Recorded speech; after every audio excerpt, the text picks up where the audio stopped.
استاد من مزاحمتون بشم. پس ما تعدادی از دوستان جدیدن هم شروع مربی شما شدن، متاسفانه همون دام شبکه منفی که بحث پیشنهاد حلقه و اینا هست بهشون شده و علیرغم تذکرات متعددی که به هر حال به نوعی بهشون دادیم، همچنان دوستان ترم پایینی یا سایر هم دوره‌ای‌هاشون رو میخوان که سر ساعت‌هایی بشینن تو ارتباط و به هر حال فیض ببرن. اگر نمیدونم اسمشون رو من دفعه پیشم خدمتتون دادم، خب اگر صلاح میدونید یک ارتباط براشون که من البته با خودشون گفتم خیلی استقبال کردم. ما چیکار می‌کنیم براشون؟ نمیدونم قطع ارتباط از شبکه منفی اینا که ما پادار کار می‌کنیم براشون. اتصال شبکه منفی ما کار می‌کنیم، باید خودشون بخوان، نه اینکه اون نخواه مقدر اتصال شبکه. ایشون ظاهرا میخوان ولی فکر می‌کنم شبهناک هستن که شاید اصلا مثبت اگر مصلحت یا حکمت نبود که ما خودمون 2-3 تا حلقه میگفتیم دیگه اصلا نیاز بهش حلقه دیگه نمیشد. خب نمیشه منتظر بمونیم که ایشون اعلام حلقه. ما داریم، همه رو داریم. حالا خیلی از این حلقه ها وقتی اسمش هم میگن اصلا مسخره است، اصلا اولش مسخره است.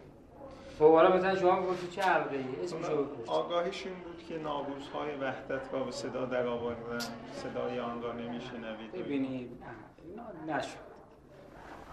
بگیم نشد. اینا رو چیز کن، ما خودمون ارتباط وحدت داریم به اون شکلش. اینا دیگه بچه بازی میشه و دیگه باید طرف درجا تشخیص بده. خب قطعاً حکم می‌فرمایید که کات کنند. قطعاً بذارن کنار تا ما اعلام نکردیم اگر توی مجمع کاری نکن.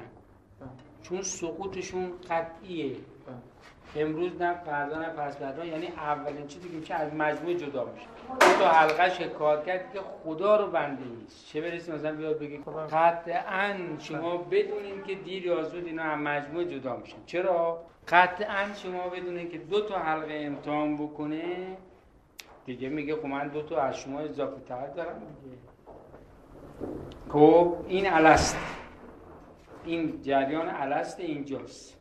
خب بعد میگه اصلا طاهری که اصلا من 20 سال پیش اینو داشتم، حالا کلاسم رفتم. خب بعد اینا رو همه تجربه شده دیگه، همه چیز. بنابراین ما خودمون می‌خواستیم الان 2000 تا حلقه اعلام می‌کردم. یه کتاب چیه؟ بلا حلقه مال 20 سالم. بعد چرا نکردیم این کارو؟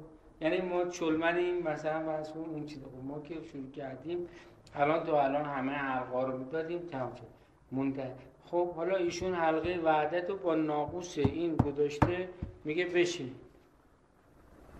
یک موضوعی هم که هست حالا دچار شوکه شدن ایشون متاسفانه ظاهرا این هستش که بعضی از دوستانی که در اون ساعت‌هایی که ایشون می‌فرمایند میشینن آگاهی‌های دریافت می‌کنن. حالا الان اصلا هر کی که داره میشینه از کجا چیزه. ببینید 2 تا مسئله است. یکی تو حلقه وحدت خودمونه، یکی اینکه اون افراد تو مجموعه خودمونن که اصلا میشینن ارتباط میگیرن، یکی نه اصلا تو مجموعه نیستن میشینن. همین ارتباطی رو که ما داریم میگیم باید به سلسله مراتب بگیره برای یارو به صورت زودرس بهش میدن، اونو میندازه تو خطر. خب هر چیزی دیگه ارتباط برقراره، منتها بحث حفاظ و ایناست، خودش هم میندازه تو بحث خطر غرور و این ماجراها.